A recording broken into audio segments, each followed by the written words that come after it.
Hello friends, आज हम बात करने जा रहे हैं माफिया की दुल्हन एपिसोड 17। गोली सामिर रजा की बाजू को छूते हुए निकल गई। देखते ही देखते माहौल में तब्दीली आ गई। विक्रम ने तुरंत आरवी को आर्या और बॉडीगार्ड्स के साथ बाहर भेज दिया। सामिर रजा भी उन लोगों के साथ बाहर चला गया। पार्टी का माहौल बिगड़ता देख सबके सब अपनी जान बचाते हुए इधर उधर भागने लगे। प्रमोद के आदमी विक्रम के बॉडीगार्ड्स के सामने टिक नहीं पाए। अचानक से माहौल बिल्कुल शांत हो गया। डैड, क्या आप इन लोगों को हमारी सेफ्टी के लिए लाए थे? अब हम बुरी तरह से फंस चुके हैं। यह सब कुछ आपकी वजह से हुआ है, मेरी वजह से हुआ है, या तुम्हारी वजह से हुआ है? क्या जरूरत थी तुम्हें उस वकील पर गोली चलाने की? मैं मामला शांति से निपटा लेता ना। खामखा गोली चलाकर तुमने बहुत बड़ी गलती कर दी। और वैसे भी जानबूझकर मैं गार्ड्स कम लेकर आया था, क्योंकि मुझे लगा था कि विक्रम यहाँ पर नहीं आएगा। शट अप डैड, ये ब्लेम गेम खेलना बंद करिए। अब आगे सोचिए कि करना क्या है। प्रमोद कोई जवाब देता उससे पहले ही उन दोनों के कान में विक्रम की आवाज सुनाई दी। प्यारे ससुर जी और साले साहब, अगर आप लोगों की पंचायत खत्म हो गई हो तो आप दोनों बाहर आ सकते हैं। यहाँ से निकलने के लिए मेरे पास एक ही रास्ता है। प्रमोद सीधा विक्रम के पैरों में जा गिरा। विक्रम बेटा, मुझे माफ कर दो। जो कुछ भी आज हुआ है इसमें मेरी कोई गलती नहीं है। ये सब कुछ इस सौमित का किया कराया है। इसने ही मुझे धमकी दी कि मैं आरवी से सिग्नेचर करवाऊं, वरना वरना ये अपनी जान दे देगा। सौमित को यकीन नहीं हो रहा था कि उसका बाप खुद को बचाने के लिए उसे इस तरह फंसा देगा। बेटा, तुम तो जानते हो जवान खून है, ऊपर से मेरा इकलौता बेटा। इसकी बात मानना मेरी मजबूरी थी। ये क्या बकवास कर रहे हैं आप?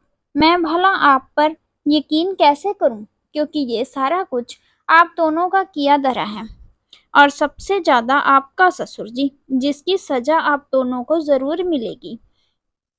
तुम बिल्कुल सही कह रहे हो बेटा। तुम्हें मुझ पर भरोसा क्यों होगा?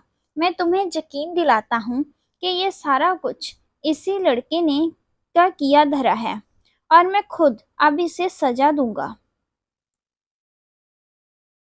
अब तो तुम्हें यकीन हो गया कि इन सब में मेरी कोई गलती नहीं थी। मैं आरवी के साथ ऐसा कुछ भी नहीं करना चाहता था, लेकिन मेरी मजबूरी थी कि मुझे वो सब कुछ करना पड़ा। अगर आपको यही सब करना था तो आपने पहले क्यों नहीं किया?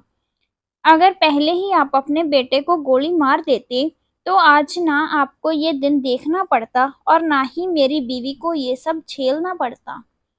और आपको क्या लगता है कि आपको ऐसा करने से मैं आपके गुनाहों को माफ कर दूंगा? तो ये आपकी बेवकूफ़ी है। मैं कभी किसी को माफ नहीं करता, हरगिज नहीं। आप दोनों को कड़ी से कड़ी सजा मिलेगी, लेकिन आज नहीं। अब अपने बेटे को लेकर यहाँ से दफा हो जाइए, क्योंकि मुझे अच्छे से पता है कि वो इतनी आसानी से नहीं मर सकता। विक्रम वहां से होटल के प्राइवेट एरिया की तरफ चला गया। आज तो मैं जा रहा हूँ, लेकिन बहुत जल्द तुम्हें बर्बाद करने में वापस जरूर आऊंगा, और तब तुम्हारी सारी समझदारी धरी रह जाएगी और तुम अपना सब कुछ खो दोगे। ये मेरा खुद से वादा है। होटल के प्राइवेट एरिया में इस वक्त रोनित मंत्री जी की भरपूर सेवा में लगा हुआ था। तभी विक्रम वहां आ गया। आइए आइए विक्रम साहब, बड़ा ही इंतजार करवाया आपने। लेकिन कहते हैं ना कि इंतजार का फल मीठा होता है, तो बस मुझे मिल गया मेरे इंतजार का फल। इस तरह पार्टी में शामिल होकर भला मुझे आपके दर्शन हुए, वरना गैंगस्टर लोगों को फुर्सत ही कहाँ होती है। वो तो खुद ही दूसरों की जान लेने में बड़े व्यस्त होते हैं। ऐसी बात नहीं है सर, मैं तो टाइम से ही आने वाला था, लेकिन रास्ते में कुछ लोग मेरा हालचाल पूछने के लिए मिल गए थे, तो उन्हें अपना हालचाल बताना बहुत जरूरी था।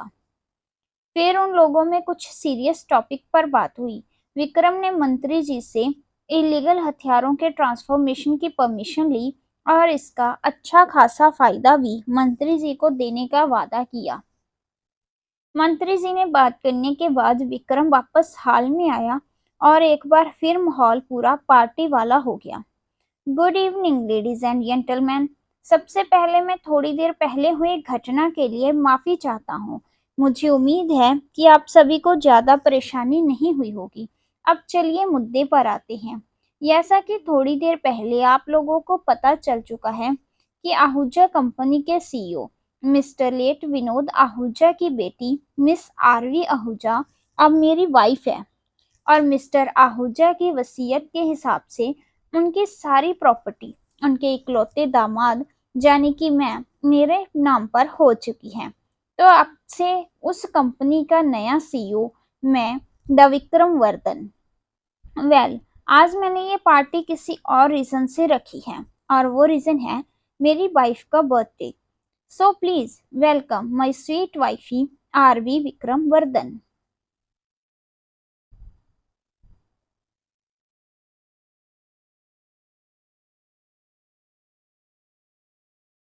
और वो दोनों डांस करने लगे। विक्रम आरू का हाथ पकड़कर स्टेज की तरफ आ गया। विक्रम ने आरू के हाथ में एक कार्ड दिया। हैप्पी बर्थडे और ये रहा तुम्हारा गिफ्ट। गैंगस्टर, आपने मुझे पहले ही गिफ्ट दे दिया है। अब मैं इस कार्ड का क्या करूंगी? ये कार्ड इस होटल का है। ये पूरा होटल तुम्हारा है। तुम इसकी ऑनर हो। Thank you gangster for this beautiful gift. और इसके लिए आपका रिटर्न गिफ्ट तो बनता है। क्या प्रमोद आरू और विक्रम के अगेंस्ट नई चाल बुनेगा? क्या विक्रम को प्रमोद की बातों पर विश्वास हो गया है? जानने के लिए देखिए नेक्स्ट एपिसोड। और तब तक इस वीडियो को लाइक करें, चैनल को सब्सक्राइब करें और अपने फ्रेंड्स के साथ शेयर भी करें।